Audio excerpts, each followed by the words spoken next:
Welcome back to the channel. For you, this is 3 or 4 days later. For me, it's about 10 seconds later. So the fact that I still are in the same clothes and I still sound like crap means I still have tonsillitis because it's literally the same day. So yes, please again mind my voice for this. I'm trying my best not to cough, and I keep having to swallow because I keep feeling like something's stuck in the back of my throat. So I am on antibiotics for it now anyway. But yeah, just please bear with me.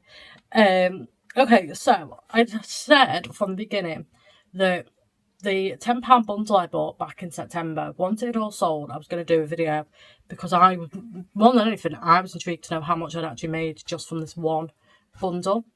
So when I bought this bundle, it was a guy from Facebook. He put a bundle up for £10. I didn't realise how much stuff was there.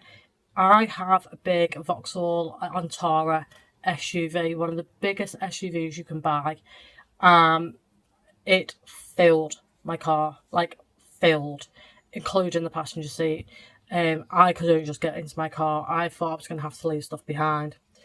So he is a reseller himself. He sells at York Racecourse car boot, I think he said, or one of the local Leeds car boots, and he's an antique dealer. But he doesn't deal in eBay. He doesn't like eBay. So when it came to the end of the season last year for him, he just wanted rid of it all because by that point the car boots starting to die. And he's already tried to use this stock time and time again at the car boots. So I bought a bundle off him for £10. When I got there, he'd also told me there was another bundle for £10 if I wanted it. Now, if I'd had room in the car and had room in the unit, I probably would have taken it, but I just didn't have the room. I'm kind of gutted now that I didn't have that room. So it meant I had to leave it behind. God knows what was in that one. You know, there could have been some fantastic stuff in it. I assume there would have been because this one's been pretty good. So anyway, I took the one bundle, started going through it all. I wish I'd recorded it all, but I didn't. And as I was going through it all, I was making piles that were going to be for me to sell. There was anything over £10, and anything under £10, I was going to send to the tip shop. And looking back now, I gave possibly 6 or 7 reusable massive tubs full of stuff to the tip shop. Looking back, I probably should have kept it and slowly worked through it myself, but it was all under £10 stuff and it was going to take me a while to work through all that stuff. So the 6 boxes went to the tip shop quite quickly, and I made a pile that I was going to keep myself and try and sell. So I probably gave away more than half of the stuff that I'd actually bought, which wasn't the end of the world at the time. So in the end, some of this has gone under £10, but not a lot of it. So we'll work through it anyway. So we'll start with Vinted. Bear in mind, the Vinted stuff only went on video on Vinted in the past, let's say, month or so. That's why some of it has gone cheaper. Most of it hasn't hit Vinted until now, or the car boot until now. So first of all, Vinted, we had this letter opener. It sold for £9.99. We had this fish cutlery set, sold for £7. We had this trinket box, sold for £18. We had this leather bottle, sold for £18. This ashtray, sold for £7.20. These blossom cups and saucers, sold for £9. This queen plate, sold for £4. And this wooden box, sold for £2. So what I am going to also do while I'm at it is make notes to try and work out how much each item actually cost me, because I've been saying 10p per item, but I don't think that's going to be right. That was everything for Vinted. We then had Etsy. Now Etsy, I sold this cake knife for £9.99.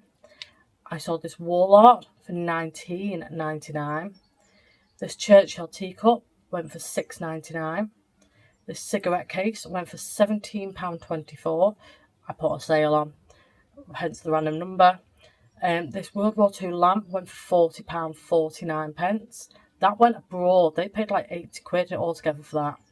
And then this other cup went for £19.99, which was amazing for a cup. We then have eBay. So I sold this coin for £35. This china set for £17. This table went within about 2 days, went for £50, and they came to collect it.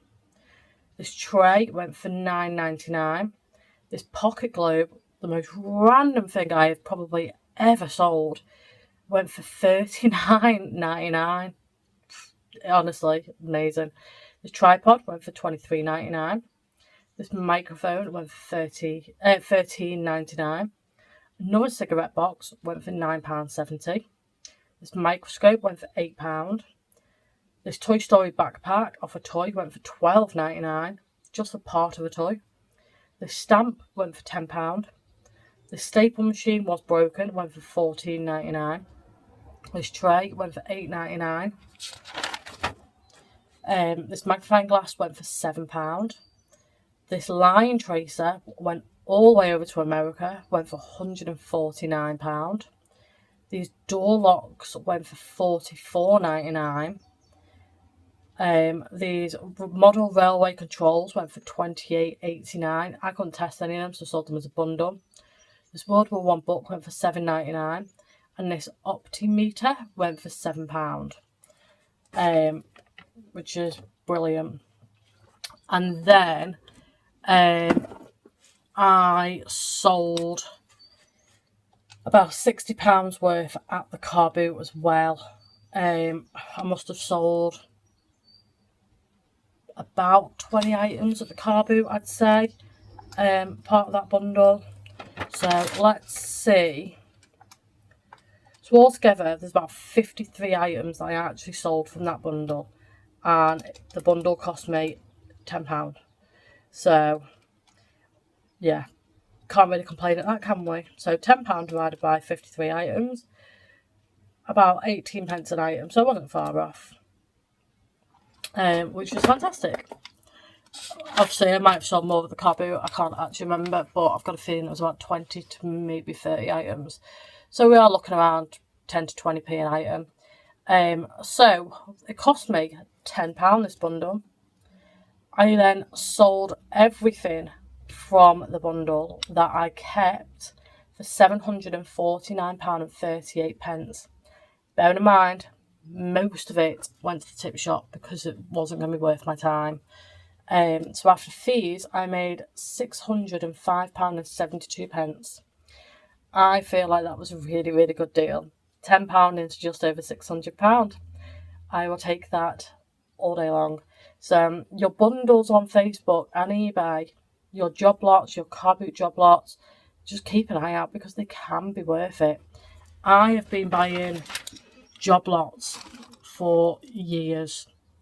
You don't always know what you're getting in them, and I prefer that.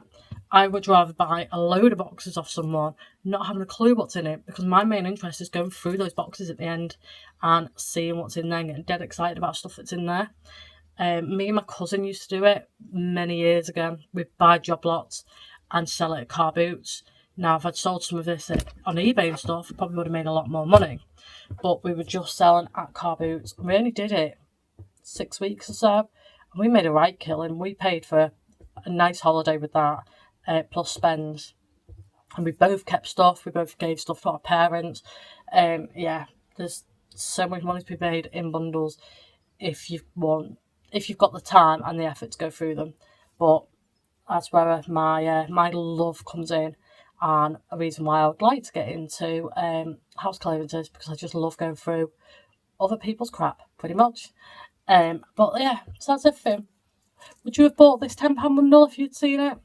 Especially now knowing the profit in it, and knowing that he is an antique seller himself at the car boots. But until the next one, please like, subscribe and comment. I'm going to go and die now. I'll see you all again very soon. Bye!